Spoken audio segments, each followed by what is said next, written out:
Oye, ¿no te pasa esa sensación de estar como abrumado? Con tanta información, opiniones, argumentos que van y vienen, sobre todo en Internet, uno ya no sabe ni qué creer a veces. Uf, totalmente. Y justo ahí, en medio de todo ese ruido, es donde entra una habilidad que, bueno, se vuelve clave. Hoy vamos a meternos a fondo con el pensamiento crítico. Ah, perfecto. Y que conste, no es nada más pensar mucho o ser negativo, ¿eh? Es una herramienta activa, fundamental, diría yo. Justo a eso quería llegar. Y para esta exploración vamos a usar varias fuentes. Tenemos desde artículos con estrategias muy concretas hasta análisis de esos atajos mentales, ¿no? Los sesgos cognitivos. Ajá. Y las trampas lógicas, las falacias. Vamos a ver ejemplos de Wikipedia, de textos como Domina tu mente, y también algunas investigaciones sobre cómo desarrollarlo, cómo aplicarlo día a día, en la escuela, en el trabajo. La misión, digamos, es entender bien qué es pensar críticamente. O sea, ¿por qué es tan importante hoy más que nunca? Identificar esos como obstáculos mentales que nos ponen el pie. Los sesgos y falacias que dices. Exacto, con ejemplos claros. Y lo más importante, ver cómo podemos, pues, cultivar esta habilidad. ¿Qué ejercicios podemos hacer? ¿Qué hábitos adoptar? ¿Suena muy bien? Pues entremos en materia. ¿Qué es exactamente el pensamiento crítico? Porque la etimología, bueno, da una pista, ¿no? Latín pensare, griego creinen. Decidir, separar. Pero suena que es más complejo. Sí, va mucho más allá. Es un proceso y es activo, deliberado. No es que te sientes a esperar que las ideas lleguen. Ajá. Implica analizar información, o sea, descomponer argumentos, ver de dónde viene la información, si es confiable, resolver problemas pero de forma estructurada, usar ideas abstractas para entender los datos. Y algo súper importante que mencionan las fuentes, hacer preguntas clave. Preguntas claras, precisas. O sea, interactuar con las ideas, no solo recibirlas pasivamente. Justo eso. Y se habla de componentes como la metacognición. Eso es como pensar sobre cómo estamos pensando, ¿no? Exacto, como ponerte un espejo enfrente y decir, a ver, ¿cómo llegué a esta idea? ¿Qué estoy dando por hecho? ¿Estoy siendo objetiva? Es darte cuenta de tu propio proceso mental. Y diferenciarlo de nuestro pensamiento, pues el de todos los días, el automático, ¿no? El que reconoce patrones rápido. Justísimo. Nuestros cerebros evolucionaron para eso, para decidir rápido. Pero el pensamiento crítico necesita una pausa consciente. Tiene todo el sentido. Y bueno, aparte de que es obvio que lo necesitamos en esta era digital, ¿por qué dirías que es tan esencial hoy? Mira, las aplicaciones son muchísimas. En lo personal, en lo profesional, es la base para tomar mejores decisiones. Desde qué estudiar hasta cómo resolver un problema en el trabajo. Te ayuda a trabajar de forma más inteligente, no necesariamente más duro. Claro. Y el tema de la información, que ya mencionábamos, con tanta noticia, opinión, post y mucha desinformación, la verdad. Ahí el pensamiento crítico es como tu filtro personal. Te ayuda a separar el grano de la paja, ¿no? Hechos de ficción y a darte cuenta de cómo los algoritmos pues te pueden ir encerrando en una burbuja. Las famosas cámaras de eco. Esas meras, donde solo ves lo que confirma lo que ya crees. Y también es como una defensa, ¿no? Para no dejarnos llevar. Claro, es un pilar de la autonomía. Te da herramientas para formar tu propia opinión, basada en evidencia y no irte con la corriente del grupo, la presión social. Te ayuda a cachar la manipulación, ya sea en un anuncio o en un discurso político medio mañoso. Entiendo. O sea, no solo es para defenderse, sino también para construir algo. ¿Fomenta un diálogo más racional, puede ser? Sí, totalmente. Te da herramientas para evaluar tus propios argumentos y los de los demás, pero de forma justa, efectiva. Y eso puede llevar a construir conocimiento juntos, en lugar de nomás pelearnos. Qué interesante. Hay una idea de John Henry Newman que citan por ahí, que el aprendizaje de verdad no es pasivo. Es una acción, dice él, enérgica de la mente. Comparar, organizar, digerir ideas nuevas, conectarlas con lo que ya sabes. El pensamiento crítico es el motor de eso. Suena increíble, pero también suena difícil. No siempre es fácil mantener esa actitud, ¿no? La mente tiene sus mañas. Hablemos de eso, de las barreras, los sesgos cognitivos. Así es, los sesgos son como atajos mentales. patrones que nuestro cerebro usa para procesar información rápido. A veces sirven, pero muchas veces nos llevan a errores de juicio, a ver las cosas distorsionadas. No somos lógicos por naturaleza, ¿sabes? Y uno muy famoso es el de confirmación, ¿no? Esa maña de buscar, interpretar y recordar justo la información que apoya lo que ya creemos. Y lo que no nos gusta, pues lo ignoramos o le bajamos el volumen. Exactamente.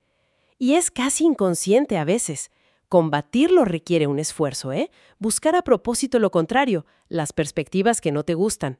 Y no solo buscarlas, sino considerarlas. Considerarlas de verdad. Analizarlas objetivamente. Preguntarte, ¿y si estoy equivocado? ¿Qué diría alguien que piensa distinto? Uf, qué ejercicio. Otro que me llama la atención es el efecto de encuadre, el framing. Cómo te presentan la información lo cambia todo, ¿verdad? Muchísimo. La misma información te puede llevar a decidir cosas opuestas según cómo te la enmarquen. Si te hablan de ganancias o de pérdidas. El ejemplo del tratamiento médico es clásico. Ah, sí, el de 50% de éxito contra 50% de fracaso. Exacto. La gente prefiere el de éxito aunque sea lo mismo estadísticamente. O el otro. Si hay 600 personas en riesgo, salvar 200 vidas suena mucho mejor que morirán 400 personas. Y es el mismo resultado. Es verdad, incluso algo tan simple como la pregunta sobre los dolores de cabeza. Si te preguntan, ¿tienes con frecuencia o tienes ocasionalmente? La gente reporta diferente. Es súper sutil. Y es que el encuadre le pega directo a nuestras emociones, como el miedo a perder. Y fíjate, debajo de muchos sesgos como estos hay algo más profundo, el egocentrismo. Te refieres a esa tendencia muy humana de ver todo desde nuestro ombligo, nuestros deseos, miedos, ideas, como si nuestra perspectiva fuera la única válida. Justo eso. Es como nuestra configuración de fábrica. Vemos el mundo a través de nuestros lentes. Y superarlo, o al menos ser conscientes de ello, es clave. Y ahí conectan las virtudes intelectuales que mencionabas antes, ¿no? Exacto. La humildad intelectual. Reconocer que no lo sabemos todo, que tenemos límites. Y la empatía intelectual. Hacer el esfuerzo de ver las cosas desde los zapatos del otro. Entender su punto de vista aunque no estés de acuerdo. Este egocentrismo puede ser la raíz de muchos otros sesgos, como el de confirmación. Buscamos reforzar nuestro punto de vista porque estamos centrados en nosotros. Qué importante conexión. Y bueno, hay más sesgos por ahí que nos complican, ¿no? La ilusión de control. Creer que podemos influir más de lo que realmente podemos. O el sesgo retrospectivo, el típico ya lo sabía, que hace que veamos el pasado como si fuera súper predecible. Cuando en el momento no teníamos idea. Exacto. O el sociocentrismo, que es como el egocentrismo pero en grupo. Pensar que nuestro grupo, nuestra cultura, nuestro país es inherentemente mejor o tiene la razón siempre, sin cuestionarlo críticamente. Uf, cuántas trampas. Y además de estos atajos mentales están las trampas en cómo discutimos. Las falacias lógicas. ¿Qué son exactamente? Una falacia es básicamente un error en el razonamiento. Un argumento que a lo mejor suena bien, suena convincente, pero si le rascas a la lógica, pues no se sostiene. A veces es sin querer, un error, pero otras veces es a propósito, para manipular. Eso es un sofisma. Entonces, saber detectarlas es clave. No solo para que no nos chamaqueen, sino para que nosotros mismos argumentemos mejor. Pero hay un punto importante que mencionan. Que un argumento sea falaz no significa que la conclusión sea mentira, ¿verdad? Exacto. Ese es un punto crucial. Solo significa que ese razonamiento no prueba la conclusión. Y ojo, caer en decir, tu argumento es falaz, así que lo que dices es falso, es irónicamente otra falacia. La falacia de la falacia, o argumentum ad logicam. ¡Qué enredo! A ver, veamos algunas comunes para aprender a identificarlas. El argumento ad hominem. Ese es súper común. Es cuando atacas a la persona en lugar de discutir lo que dice. Como decir, no le hagas caso, es que él es. Justo, desvías la atención hacia la persona, no hacia la idea. Ojo, a veces la credibilidad sí importa, pero el ad hominem puro es atacar para no debatir. Hay que saber distinguirlo. Entendido. Otra que se ve un montón. Post hoc ergo propter hoc, la de la causa falsa. Sí, esa es clásica. Es asumir que porque algo pasó después de otra cosa, la primera causó la segunda. La correlación no implica causalidad, nunca. El ejemplo del amuleto, ¿no? Desde que lo uso me va bien. Ese mero. Ignoras la suerte, otros factores, si hay una conexión real. Siempre hay que preguntar, ¿pudo ser coincidencia? ¿Hay otras causas? ¿Cómo se conecta A con B realmente? Ok. Luego está el falso dilema. O falsa dicotomía. Ese te pone solo dos opciones, blanco o negro, ignorando todos los grises y otras alternativas. El clásico, o estás conmigo o estás contra mí. Justo. Simplifica las cosas de forma engañosa. Te obliga a escoger entre extremos cuando casi siempre hay más opciones. Y la apelación a la autoridad, el argumentum ad vericundiam. No es bueno hacerle caso a los expertos. Sí, claro que es bueno confiar en expertos reales en su tema. Pero la falacia es aceptar algo como verdad solo porque lo dijo alguien importante o con autoridad, sin ver si sabe de ese tema, si otros expertos están de acuerdo o qué pruebas hay. No basta con citar a un famoso, hay que ver si su opinión tiene fundamento ahí. Parecido, pero con la gente en general, está la apelación a la popularidad, ad populum. Correcto. Decir que algo es bueno o cierto solo porque mucha gente lo cree o lo hace. Todo el mundo usa esto, debe ser bueno. Pero pues no, la popularidad no garantiza nada. La historia está llena de ideas populares que estaban mal. Y dos más para estar alertas. El hombre de paja. Esa es una táctica muy de debate. Distorsionas o caricaturizas lo que dice el otro para que sea más fácil atacarlo. Refutas una versión débil, no el argumento real. Y para cerrar el círculo, la que ya habías mencionado, la falacia de falacia. Sí, vale la pena repetirlo. Si cachas una falacia en un argumento, no significa que la conclusión sea falsa, solo que ese argumento no sirve para probarla. Hay que evaluar la afirmación por sí misma, buscando buenas razones. Bueno, ya cubrimos qué es el pensamiento crítico, por qué es tan importante y qué nos estorba para aplicarlo. Sesgos y falacias. Ahora, lo bueno. ¿Cómo le hacemos para cultivarlo? ¿Qué herramientas, qué estrategias podemos usar? Algo fundamental es aprender a evaluar argumentos, pero así sistemáticamente. Primero, desarmarlos. Identificar bien las premisas, o sea, las razones, y la conclusión, lo que se quiere probar. Ponerlo en forma estándar, como dicen, ayuda un montón a verlo claro. Como en esos ejemplos del libro Domina tu mente, que analizan argumentos paso a paso. Exacto. Ya que tienes la estructura, ayuda a ver si el argumento quiere ser deductivo, o sea, que la conclusión sea 100% segura si las premisas son ciertas. O si es no deductivo o inductivo, que busca que la conclusión sea probable, no segura. Justo. Y en la vida real, si tienes duda, casi siempre es mejor tratarlo como no deductivo. Los criterios para evaluarlos cambian. Para los deductivos, buscas validez, que la lógica funcione, y solidez, que sea válido y además las premisas sean verdad. Y para los no deductivos, buscas fuerza, que tan probable hacen las premisas la conclusión, y convicción, que sea fuerte y las premisas sean ciertas. La fuerza no es blanco-negro, es gradual, depende del contexto. Como el ejemplo del oro robado. Las pistas hacían probable que fuera el vecino, pero no era seguro. Y mencionan una herramienta poderosa para probar esto. Buscar contraejemplos. Clave. Imaginar situaciones donde las premisas sean verdaderas, pero la conclusión falsa. Para un argumento deductivo, un solo contraejemplo lo tumba. Y para los no deductivos, Necesitas contraejemplos razonables probables.